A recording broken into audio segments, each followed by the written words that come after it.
ഇഞ്ചീൽ എന്നാണ് അതിനെ വിളിക്കുക. ആ ബൈബിള് ഞങ്ങളുടെ കൈവശമുണ്ട്.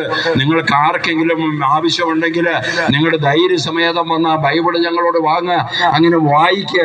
അങ്ങനെ എല്ലാ മനുഷ്യരും ഒന്നായി തീർന്ന് ഈ ലോകം സമാധാനമാവട്ടെ. ഈ ലോകത്തിൽ സമാധാനം കൈവരിക്കണമെങ്കിൽ ഏക വഴി യേശുവിനെ അറിയുക എന്നുള്ള. ഏതെങ്കിലും ക്രിസ്ത്യാനികളുടെ മതത്തിന്റെ പേരിൽ ആരെങ്കിലും ആക്രമിച്ച് നിങ്ങൾ കേട്ടിട്ടുണ്ടോ? നിങ്ങൾ കേട്ടിട്ടുണ്ടോ? ക്രിസ്ത്യാനി മതത്തിനു വേണ്ടി ആരെയെങ്കിലും ആക്രമിച്ച് കൊലപ്പെടുത്തിയതായിട്ട് കേട്ടിട്ടുണ്ടോ? എന്നാല് നൈജീരിയ എന്ന രാജ്യത്ത് അല്ലാഹു അക്ബർ എന്ന് പറഞ്ഞ് ഓരോരുത്തരെയും വെടിവെക്കുമ്പോ അല്ലാഹു അക്ബർ എന്ന് വിളിക്കുന്നത് നിങ്ങൾ കേട്ടിട്ടില്ലേ? വാർത്തയിലെ യൂട്യൂബിലൊക്കെ ഇല്ലേ? എന്താ പറയുക, അവരെ കുറ്റപ്പെടുത്തരുത്. അവർ ഈ സത്യദൈവത്തെ അറിഞ്ഞിട്ടില്ല. അവരറിഞ്ഞ ദൈവം സ്നേഹമല്ല.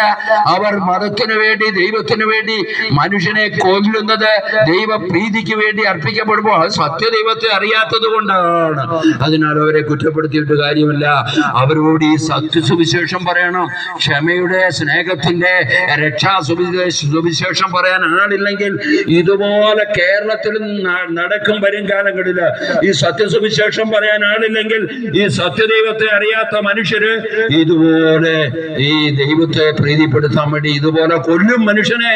ഇതുപോലെ സത്യദൈവത്തെ അറിയാത്തത് കൊണ്ട് മനുഷ്യനെ ബലിയുറപ്പിക്കുന്ന ആളില്ലേ? ദൈവത്തെ പ്രീതിപ്പെടുത്താൻ വേണ്ടി എറണാകുളത്തൊക്കെ ജനതയൊക്കെ ബലി കൊടുത്തില് മനുഷ്യനെ കുരുതി കൊടുക്കുന്ന ആളുകളില്ലേ? ഇപ്പൊ ഉത്തർപ്രദേശില് നമ്മൾ കേട്ടില്ല വാർത്തയിൽ 5 പേരെ മന്ത്രവാദി ബലി കഴിപ്പിച്ചു ദൈവപ്രീതിക്ക് വേണ്ടി, ചുട്ടുകൊന്നു. ഇതുപോലെ എല്ലാം ചെയ്യും.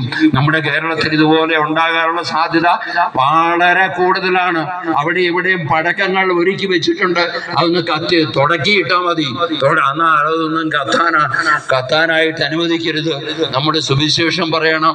ഈ ക്ഷമയുടെ, സ്നേഹത്തിന്റെ പൂർണ്ണ ദൈവത്തെ അവതരിപ്പിക്കാൻ നമ്മൾ മറന്നുപോയാൽ, പ്രിയമുള്ളവരെ, നമ്മുടെ മക്കളും നമ്മുടെ കൊച്ചുമക്കളും കേരളത്തിൽ സുരക്ഷിതരായിരിക്കില്ല. ഉറപ്പ് ഞാൻ പറയുന്നു. അതിനാൽ ഓരോ ക്രിസ്ത്യാനി അരയും തലയും മുറുക്കി നീ നിന്റെ കാര്യങ്ങളിൽ മാത്രം വ്യാപൃതനാകാതെ ഈ എല്ലാ മനുഷ്യരെ കുറിച്ചുള്ള ഒരു ചിന്ത നിന്റെ ഹൃദയത്തിൽ ഉണ്ടാവണം. അത് നിന്റെ ഉള്ളിൽ വഹിച്ചുകൊണ്ട് സുവിശേഷം പറയാനായിട്ട് ഓരോരുത്തരും ഉണരട്ടെ എന്ന് ഞാൻ പ്രാർത്ഥിക്കുക. ദൈവമേ, അങ്ങയുടെ നാമത്തിൽ ഈ നാടിനെ വീണ്ടും വീണ്ടും അനുഗ്രഹിക്കണമേ.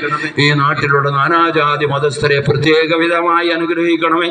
യേശുവിനെ അറിയാത്ത മുസ്ലിം സഹോദരങ്ങള്, ഹൈന്ദവ സഹോദരങ്ങള്, കർത്താവെ, അവരെല്ലാം സ്നേഹത്തോടെ ഞങ്ങൾ അങ്ങയുടെ കരങ്ങളിൽ സമർപ്പിച്ചു തരുന്നു. കർത്താവെ, അങ്ങ് അവരെ എല്ലാം അനുഗ്രഹിക്കണമെന്ന് ഞങ്ങൾ പ്രാർത്ഥിക്കുന്നു. അങ്ങ് അവരെ സ്നേഹിക്കുന്നുവെന്ന് ഞങ്ങൾക്ക് ഉറപ്പാണ്. അതുകൊണ്ടാണ് ഞങ്ങൾ ഈ തെരുവിൽ നിന്ന് അങ്ങയുടെ വചനം പറയുന്നത്. കർത്താവെ, അങ്ങ് എല്ലാ മനുഷ്യ